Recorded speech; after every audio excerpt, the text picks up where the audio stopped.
parents, Queen, yeah. Nigerian parents, Queen, yeah. Hey. Igbo parents, Queen, yeah.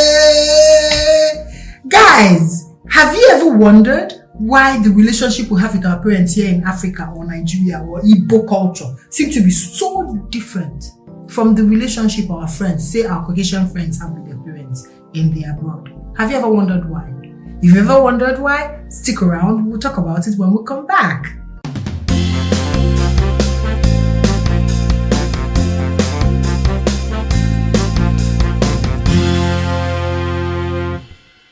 Welcome back, guys. This is still Ujumpo of Ujumpo Unravels. In today's episode, we are talking about relationship we, the children, have with our parents. You know, Africa, Nigeria, or Igbos are different. That's why when I started this video, I said, where's no, my Igbo people, my Nigerian people, my African people, come. Oh yeah, have you all gathered? Are you sitting? Okay, let's talk about this.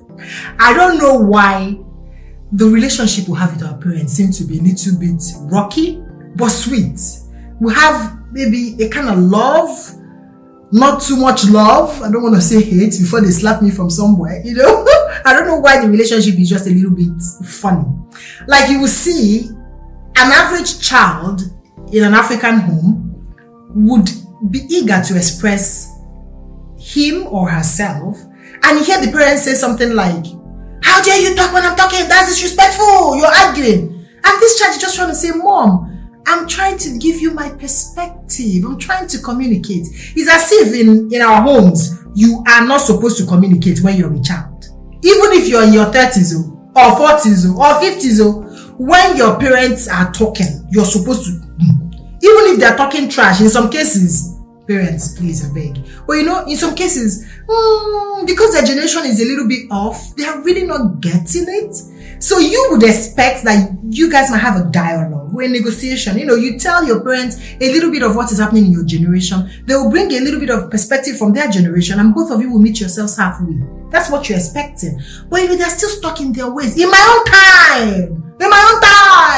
Okay, yeah, we'll hear you. It worked. It turned out well. Hence, you have me as your child. Okay. But our times are different. So, how do we really have a balance? How do we strike a balance? But it doesn't work. And they will tell you, I know what I'm telling you. In my language, this thing they usually say, my dad used to say, Ifen tukwanefu. Ifen tukwanefu. Iwuni sio sisi. Ima fear. Iyara fear. Okay, sometimes maybe something that you saw sitting down. It might be bullshit.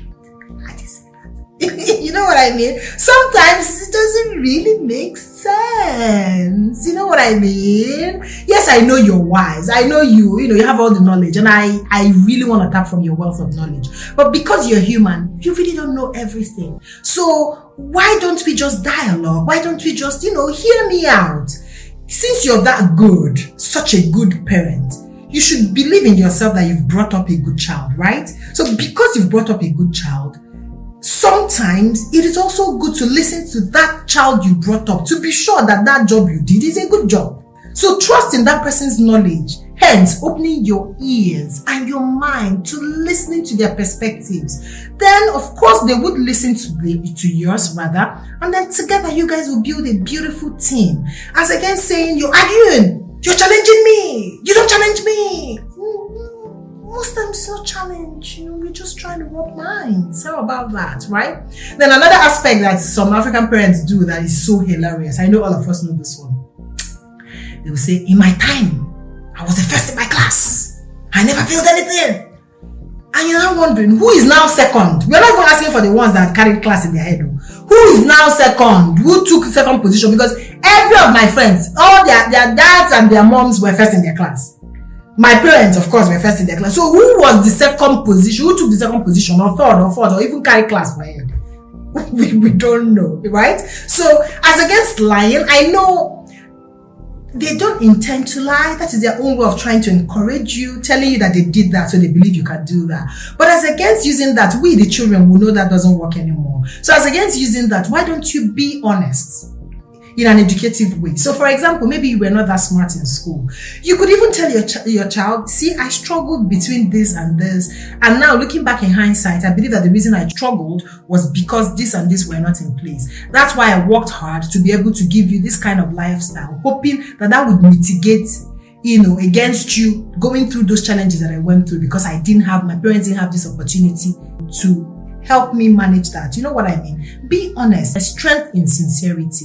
There's strength in vulnerability. Children are sensitive and they know when you're lying or when you're telling the truth. Remember, you're their parents. You have this bond. So when your children know you're being honest, still telling them in that honesty, in that story that is not that beautiful, there's a lesson to be learned. I don't know if any reasonable child would take that the wrong way. Because we now know that you were not the first in your class. We now know you were not the brightest. And we now know you didn't have a perfect childhood. So some of us that are fortunate enough to even have our grandparents alive, some of our grandparents will even tell us the truth. This one, he gave me headache. This your father, eh? So there's confliction between what you told me or you've told me all my life with what grandpa or grandma is telling me. You know what I mean? So as against lying, be truthful. Regardless of the challenges in that truth, say it in an educative way. Say those negative challenges with intention of educating and teaching. That is the way it should be.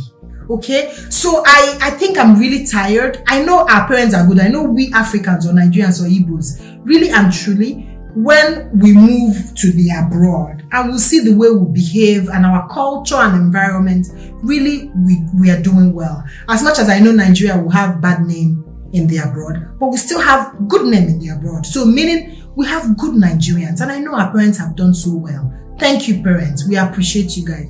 Our culture, our tradition, all these things play a role in forming us to be good individuals. I know that. But remember, we are unraveling life together. We're asking ourselves, what are the things that are not good or the things that don't work now that we all could learn and unlearn to be a better parent, person, people, individual, or community. So parents, I beg you, stop thinking that when your child has something to say, whether your child is still a teenager or an adult, stop thinking that when they have something to say, it means they are arguing or they are being disrespectful. No. It's even good you teach them how to communicate. Because the truth of the matter is, because we don't know how to communicate in this part of the world, when we grow old, we yell as against communicating because it's been suppressed for years. When we were young, trying to learn how to communicate with the next person, our parents told us that you shouldn't communicate because you're being disrespectful. So we grow up bottling things in. And then when we go into the world, get married and have partners or go to university, we see ourselves behaving like animals, antagonizing ourselves as against communicating, as against telling your child that he or she should not talk when you're talking or say anything. Could you direct them on the best way to talk? So as against your child saying, no, teach your child that the next time they want to communicate, they could come to you in a quiet time and say, Mommy, there's something I want to tell you. Mommy, I don't think it was really very appropriate when you did this or said this. Or Mommy, I didn't feel good when you told me something like this. Or Mommy, it made me sad when you said something like this. So you're teaching that child how to formulate words and communicate. As against shushing the child up. That's not nice. And that's why most of us are not good communicators. And then maybe when we get older, it becomes more difficult for us to communicate. And then it becomes a repetitive cycle. Our children do the same thing and it goes from generation to generation. It's time we stop this and change and learn how to listen to our children. Okay? This is not me saying I don't love my parents. So my parents are the best. We are trying to teach each other and learn and relearn. Okay? Till next time, guys, please subscribe. Be cool. Subscribe to my YouTube channel, like, share, comment, and we'll see you again. Remember always to hang in there because the very best is next. Ciao. Love you.